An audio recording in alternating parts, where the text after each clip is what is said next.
শবে বরাতের কোনো আমল আছে কিনা, শবে বরাতের রোজা ও নামাজের নিয়ম কি, সবচেয়ে বহুল জিজ্ঞাসিত প্রশ্ন এখনকার। শবে বরাত আসছে, যেটাকে আসলে হাদিসের ভাষ্যে বলা হয়েছে মধ্য শাবানের রাত, শবে বরাত না, এটার হাদিসের ভাষ্যের নাম কি? মধ্য শাবানের রাত। এই মধ্য শাবানের রাত বা মধ্য শাবানের রজনী, এই রাতে যেটাকে আমরা শবে বরাত বলি, এই রাতের নামাজের নিয়ম কি? কয় রাকাত পড়তে হবে, কোন রাকাতে কোন সূরা কতবার পড়তে হবে, এটা বহুল জিজ্ঞাসিত একটা প্রশ্ন। এবং এ ব্যাপারে আমরা অনেকে জানি যে শবে বরাতের নামাজে এত রাকাত পড়তে হবে, সেখানে সূরা কুল হুয়াল্লাহ, ইখলাস এতবার পড়তে হবে, ইত্যাদি ইত্যাদি।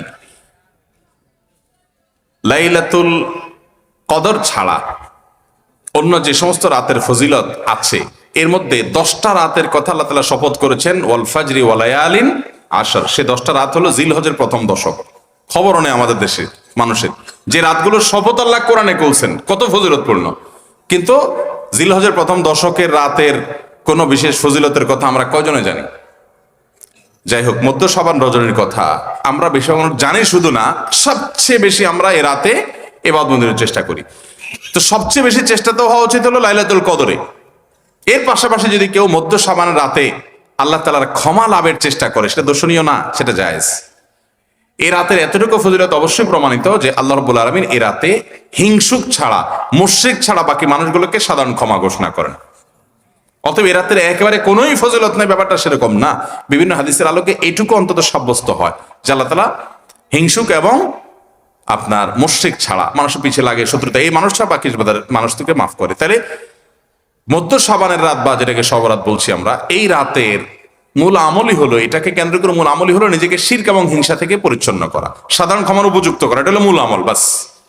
এর বাইরে আপনি ক্ষমা লাভের জন্য যদি চেষ্টা করেন, সেটা কোনো দর্শনীয় বিষয় নয়। তবে এই রাতকে কেন্দ্র করে বিশেষ ফরম্যাটে নামাজ, রাত জেগে, তারপর বিশেষ ফরম্যাটে ইবাদত, এই সূরা এতবার, এই নামাজ এত রাকাত, এরকম কোনো কথা কোরআন হাদিসে বর্ণিত হয়নি।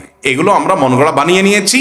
এবং যদি এরকম কোনো ফরম্যাট আমরা ঠিক করে নিয়ে সেভাবে ইবাদত করাটাকে আমরা এই রাতের আমল, শরিয়া সিদ্ধ আমল মনে করি বা সুন্নাহ আমল মনে করি বা কোন নির্দিষ্ট আমল মনে করি, তাহলে বেদাতে পর্যবেসিত হবে।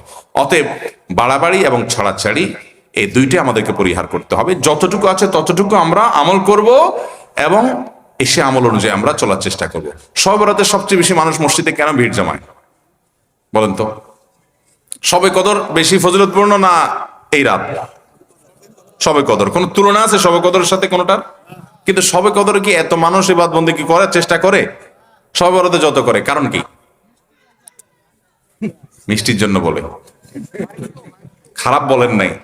আমি ছোট থাকতে যখন মাদ্রাসায় পড়ি, লজিং এ ছিলাম এক বাড়িতে, আমার মনে আছে এক মসজিদে সারা রাত শবে বরাতে এরকম দোয়া দরুদ হয়েছে।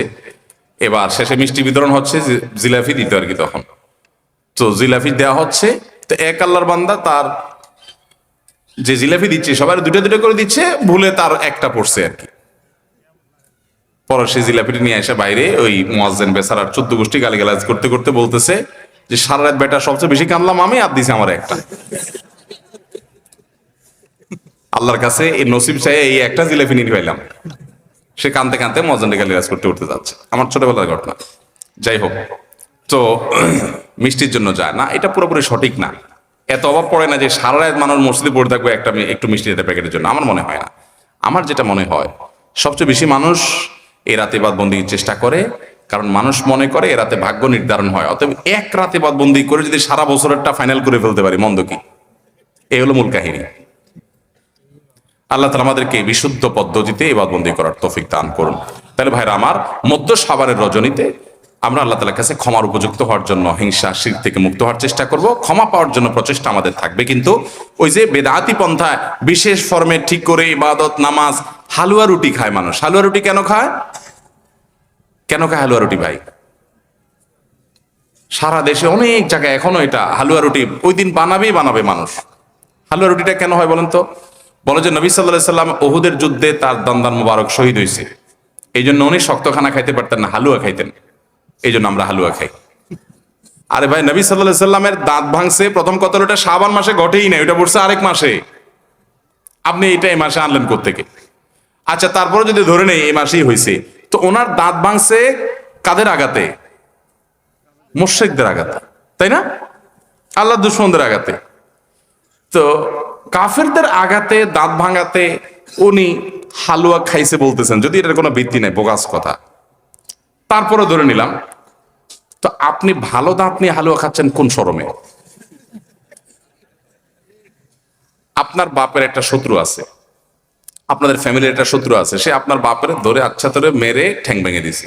আপনার বাপ বেচারা ওই ভাঙা ঠ্যাং নিয়ে একটা লাঠি নিয়ে ভর করে করে খোড়ায় খোড়ায় উনি হাঁটেন, কারণ পা ভেঙে গেছে বেচারার।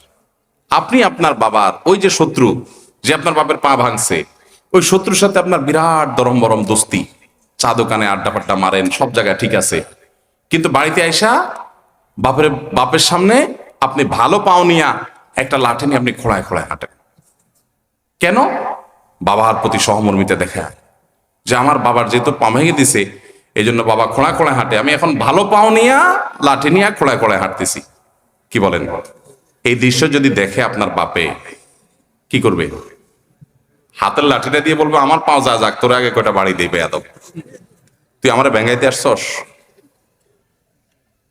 আমার পা ভাঙছে যারা, তুই পারলে তাদেরকে বিচারের আওতায় আনবি, তাদের একটা বিহিত করবি। সেটা না করে তার লগে তলে তলে তোমার সম্পর্ক, তুমি আসছো আমার এখানে নাটক করে আমার সহমর্মিতা জাহির করতে। নবী সাল্লাল্লাহু আলাইহি সাল্লামকে যারা দাঁত ভাঙছে তাদের সাথে তো দোস্তির কোনো কমতি নেই, তাদের প্রতি তো আপনার সহমর্মিতার কোনো কমতি নেই, ওয়ালা বারা বলতে কিচ্ছুই নেই। কিন্তু আপনি হালুয়া খায়া ভালো দাঁত নিয়া আপনি নবী সাল্লাল্লাহু আলাইহি ওয়াসাল্লামের প্রতি সহমর্মিতা প্রদর্শন করছেন, এর চেয়ে হাস্যকর আর কি হতে পারে? আল্লাহ আমাদেরকে সঠিকভাবে দিন পালন করার তৌফিক দান করুন। শহরাতে আসলে ওই যে আগে একসময় আমরা দেখতাম পটকা ফুটতো, বাজি ফুটাইতো, যাক আলহামদুলিল্লাহ এগুলো পুলিশ প্রশাসনের নির্দেশনার কারণে থামছে। এরপরে ওই যে আতশবাজি করা, রাতে গোসল করা, অনেক তামাশা আমাদের সমাজে আছে শহরাতকে কেন্দ্র করে, শত শত বেদাতের আয়োজন এই রাতকে কেন্দ্র করে আছে। আল্লাহ আমাদেরকে এগুলো থেকে বেঁচে থাকার তৌফিক দান করুন। আমরা আল্লাহর কাছে ক্ষমা লাভের চেষ্টা করবো, আল্লাহ আমাদেরকে ক্ষমা লাভ করার, ক্ষমা পাওয়ার তৌফিক দান করুন। আঠা দিয়ে ইঁদুর মারা ও ইলেকট্রিক ব্যাট দিয়ে মশা নিধন করা কি জায়েজ আছে না হারাম? আঠা দিয়ে ইঁদুর মারার যে একটা সিস্টেম আছে আমাদের দেশে, এটা জায়েজ নাই, এটা কোন অবস্থাতে জায়েজ নাই। কারণ এটা খুবই মর্মান্তিক, এটা খুবই অমানবিক, এটা খুবই অমানবিক। কারণ আঠা দিয়ে ইঁদুর মারার এক দুইটা দৃশ্য আমি দেখেছি। এখানে যেটা হয়, ইঁদুর আঠার উপরে উঠে গেলে এরপরে দেখা যায় ওই অবস্থায় তার মৃত্যু হওয়ার আগ পর্যন্ত সে ওই আঠা থেকে তার নড়তে পারে না, ওই অবস্থা পড়ে থাকে। এবং যে ব্যক্তি ইঁদুর ধরার জন্য ফাঁদ আটছে আঠা দিয়ে, ওই ব্যক্তিও আর ওই ইঁদুরকে আঠা থেকে বের আলোক করতে পারে না। আলোক করতে গেলে চামড়া, শরীর সব আলাদা হয়ে যায়, ছিঁড়ে যায় জীবন্ত। তো এতটা অমানবিক ভাবে তাকে হত্যা করার কোনো প্রয়োজন তো আপনার পড়ে নাই। আরো তো বহু পদ্ধতি আছে, তাকে আপনি হত্যা করেন, বিষ প্রয়োগ করে হত্যা করেন।